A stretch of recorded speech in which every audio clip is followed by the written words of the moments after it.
Well, hello and welcome to my studio. Um, my studio's in the 78th Street Studios, west side of Cleveland in the Gordon Square Arts District. It's a big old factory. It used to be a Ford plant. At one point they made bodies for Duesenbergs. Then for years it was American Greetings headquarters. It's now an arts complex with 50-odd artists and other creative enterprises. This is the hallway. I have a lot of work on display in the hallway. This is a big painting. It's about 10 feet long. I called it errata, which means errors. And then going down the hall, I have a lot of other work that's on display. The next work that I have is a long series of portraits that I did in Honduras. These are of children in Honduras. I began going on service trips in 2006 or 7, I believe, and I fell in love with kids. So I started doing these portraits. They got larger, and I now have something like 70 of them finished, and here's a number of them are on display here in the hallway. This one is, I know these kids. This one's all grown up, has a couple of kids at this point. This girl is Alba. She was albino, very, very shy. You can see, look at the position of her hands. Very sweet, kind of awkward. Some of the ones I don't know as well, but this girl was quite striking. This guy here got into a lot of trouble. He's now grown up and has a family.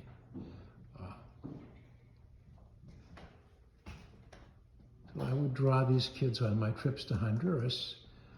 This girl here came up to me while I was drawing somebody else, and she said, "Would you draw my picture?" Her name is Betty, and this is me actually drawing her when I was down there doing the drawing that's here. And she made an appointment the next day after lunch, as if she was getting an appointment for her nails to be done. It was really interesting, very sweet. And this little girl grew up in the next couple of years to be about maybe 5'10", 5'11", stunning like a fashion model. But sure, she's just a kid. This girl here, I don't know her well, but she asked me to play Justin Bieber on my radio when we were drawing. Over here is another one. These kids here, this is Heidi. This girl here lived in a little nothing town, just a little dirt patch on the road. Her name is Hirohita. She had, at this time, her mom was ill with breast cancer. She's since grown up.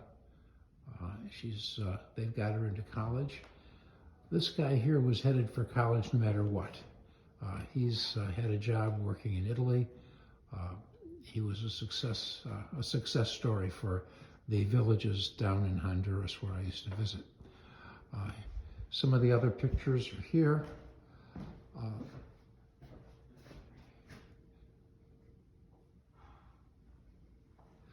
And then we get back to my abstract work. This is a big watercolor. It's about 4.5 feet high. And walking into the other part of the hallway, I have a mix. I have, this is an older watercolor that I was doing for a while. I based them on quilt patterns.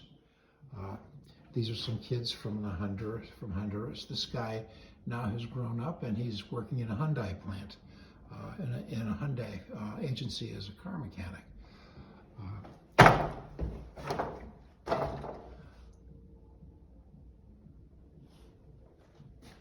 This boy here lived in a Florazul village up in a mountain I've got some writing on this as part of my application. I will include it. That'll explain what you need. This is Honduras. These are the sugarcane fields, and this is just a shot out of the bus going across the landscape in Honduras. Absolutely gorgeous. The kids were so sweet, so winning. It was impossible not to draw them. This is a poster that I made based on my photography. Yet another. Then we get to some paintings. These are some ones I've done in the last year or so. This one here, Contraluce, which is an Italian term, means against the light. It's for a certain way of painting. This is a slightly older piece. Then I have 3 more portraits. These were not done in Honduras. These were done at the American-Mexico border a couple of years ago. I had a friend who worked with refugees, and she got me across the bridge onto the street camps in Ciudad Juarez, across from El Paso. And these kids were living in tents with their families, waiting for permission to enter the U.S. and connect with the people and family that they already had there and ask for asylum. They were from terrible areas of Central America. We asked their parents for permission to draw them, and it was given. I didn't have time to finish a drawing like this on the spot. I would start the drawing, take backup pictures, and then finish them here. They're about 3 by 4 feet. These 3 migrant children from the U.S.-Mexico border. This was a breakthrough painting of mine right after I retired, when I got the studio here. It's called Chariot of Fire. It was one of the paintings where I first began to really realize my ambitions, what I wanted my painting to become, when I really had all the time I needed to work on it. This one is an earlier one. It's one of the quilt series. The name of the quilt pattern is David and Goliath, and so I've named the entire series of paintings David and Goliath and simply numbering them. Then I come over here, past another portrait, to an earlier painting that I did. This would have been from the 70s. It was in a collection of my sister. She bought it from a show at the City Club, and when she passed away a few years ago, and it went back in my possession. It's always been a favorite, so I still keep it.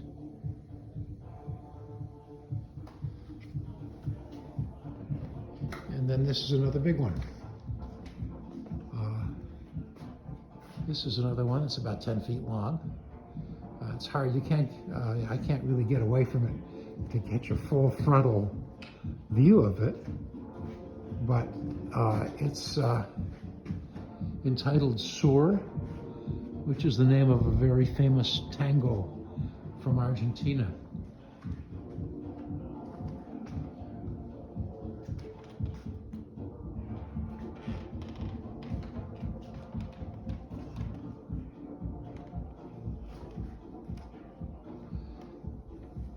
And then I'll briefly take you back across these and into my studio itself, where it's a little chaotic in here.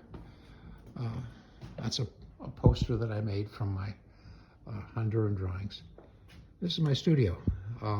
It's where I do my work. I'm doing this video in February, so it's all new beginnings for the new year. So I have a whole bunch of paintings all laid out that I've started. And you can't really see much from what's here. This one's done. It's finished. This is an earlier one. This one is still in the works. I can't get a good shot of this guy, but this one I finished in January. I was quite happy with it. And all these things are underway. So that's what I do.